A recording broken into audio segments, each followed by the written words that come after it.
میں اب تو بھیگنے والا نہیں ہوں. یہ جملہ نکلنا ہی تھا. سرکار بندہ نواز فرماتے ہیں کہ وہ ایک دیکھنے میں نان بائی کی شکل میں تھے, وہ ولایت کے تاجدار تھے.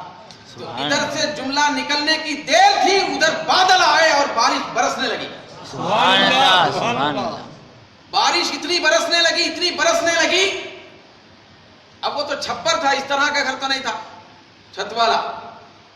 اب بارش آپ کے گھر کے اندر آ گئی, چھپر پہ سے ٹپکتے ٹپکتے پھر باہر نکلے, پھر عرض کرنے لگے ایسی برسا جس سے کھیتیاں اگیں نہ کہ میرا گھر بھیگے. سبحان اللہ. تو جیسے ہی دوسری مرتبہ انہوں نے عرض کیا تو اس وقت چھم چھم کہہ کے کھیتیوں والی بارش ہونے لگی. سبحان اللہ. بندہ نواز فرماتے ہیں. پھر اس کے بعد بندہ نواز نے فرمایا یاد رکھنا کسی ولی کو سمجھنا بہت مشکل ہے. اللہ کے نیک بندے, اللہ کے اولیاء کو اللہ تعالیٰ کسی نہ کسی عام شکل میں چھپا کے اپنی چادر میں چھپا کے رکھتا ہے, اور کوئی ولی اپنی ولایت کو چھپانے کے لیے, مستور رہنے کے لیے اس طرح کی صورت بنا کے رکھتے ہیں. کچھ اولیاء ایسے ہوتے ہیں جو مشہور ہوتے ہیں, کچھ ایسے اولیاء ہوتے ہیں جو مستور ہوتے ہیں. کشف المحجوب تصوف کی بہت بڑی کتاب ہے. حضور داتا گنج بخش علی حجویری رحمۃ اللہ علیہ فرماتے ہیں کہ الولی کیوں یکون مستورا ویکون مشہورا لا یکون مفتونا. وہ فرماتے ہیں کہ اللہ کا ولی چھپا ہوا بھی رہتا ہے, مشہور بھی رہتا ہے, لیکن اللہ کے ولی کو کبھی بھی کوئی فتنہ متاثر نہیں کر سکتا. سبحان اللہ. اللہ کا ولی کسی فتنے میں نہیں پڑ سکتا. تو اسی لیے ان کی بارگاہ سے جو جڑ کے رہتے ہیں وہ بھی فتنے سے بچ جاتے ہیں. سبحان اللہ. تو اسی لیے ہم ان کی چوکٹ پہ آئے ہوئے. سبحان اللہ. بے شک. ہم فتنے سے بھی محفوظ ہیں, شیطان سے بھی محفوظ ہیں, نفس کے دھوکے سے بھی محفوظ ہیں. ہمارے اندر ہزار خرابیاں ہیں, ہزار خباثتیں, دل کی پلیدگیاں ہیں, ہر قسم کی کمزوری ہے. ساری کمزوریوں کا علاج قرآن مجید میں اللہ رب العزت نے بیان فرمایا کہ یا ایھا الذین آمنوا اتقوا اللہ وکونوا مع الصادقین. اے ایمان والو, اگر تم کمزور ہو, بے بس ہو, خرابیوں میں ہو تو میرے سچے بندوں کے ساتھ ہو جاؤ. جس وقت سچی صحبت ملے گی ساری برائیاں دور ہو جائیں. سبحان اللہ, سبحان اللہ. بے شک. یہ ایسی منزل ہوتی ہے ولایت کی, اور ولایت کی چوکھٹ ایسی بے مثال اور پیاری ہوتی ہے, جو یہاں جھک جاتا ہے وہ ہمیشہ کے لیے اٹھ جاتا ہے. سبحان اللہ. پروردگار عالم ہمیشہ کے لیے اس کو زندہ بنا دیتا ہے اور اٹھا دیتا ہے. یہ جھکنے کی بارگاہ ہے. یہ الگ بات ہے کہ اکڑنے والا 6 لاکھ سال عبادت کر کے بھی بچ نہیں سکا, تو 60 سال عبادت کر کے کیسے بچ سکتا ہے؟ تو اکڑنے کی بارگاہ نہیں ہوتی ہے. اللہ کے ولیوں کا مقام یاد رکھیں. سرکار بندہ نواز نے جو تعلیم دی کہ اللہ کے ولی کا دربار یہ سر جھکانے کا بھی ہوتا ہے, اس سے بڑھ کے دل جھکانے کا ہوتا ہے. سبحان اللہ. آپ فرماتے ہیں کہ دل کب جھکتا ہے؟ جب دل پاکیزہ ہوتا ہے. دل پاکیزہ کب ہوتا ہے؟ تو آپ فرماتے ہیں کہ دل پاکیزہ کرنے کے 5 خصوصیات ہیں. 5 چیزیں ایسی ہیں جن سے دل پاکیزہ ہو جاتا ہے, جس کو ہر مومن کو اختیار کرنا اور مرید کو اختیار کرنا لازمی ہے. 5 چیزوں میں سے آپ پہلی چیز بیان فرماتے ہیں کہ میرے آقا کی سنت ہے, تو اس سنت کی محبت میں مسواک کرنا. بھئی اس مسواک سے صرف دانت صاف نہیں ہوتے, دل صاف ہوتا ہے. سبحان اللہ, سبحان اللہ اللہ. نواز نے فرمایا کہ دانت نہیں بلکہ دل صاف ہوتا ہے. سبحان اللہ. دوسری چیز آپ نے بیان فرمائی کہ تلاوت قرآن. سبحان اللہ. پھر آپ نے ہم جیسوں کے لیے, سستوں کے لیے بھی فرمایا کہ کہیں ڈر جائیں گے, تو آپ نے پیاری تعلیم فرمائی, کیونکہ یہ سب نرمی کی تعلیم ہوتی ہے. یہ ہم جیسے لوگوں کا, گناہ گاروں کا خیال کرنے کی تعلیم ہوتی ہے. تو آپ نے فرمایا کہ ٹھیک ہے, اگر پورا قرآن نہیں پڑھ سکتے ہیں تو آپ نے فرمایا آگے جملہ کے سورہ اخلاص قل هو اللہ احد ہی پڑھ لیا کریں. سبحان اللہ, سبحان اللہ. دل صاف ہو جاتا ہے. جب دل صاف ہو جاتا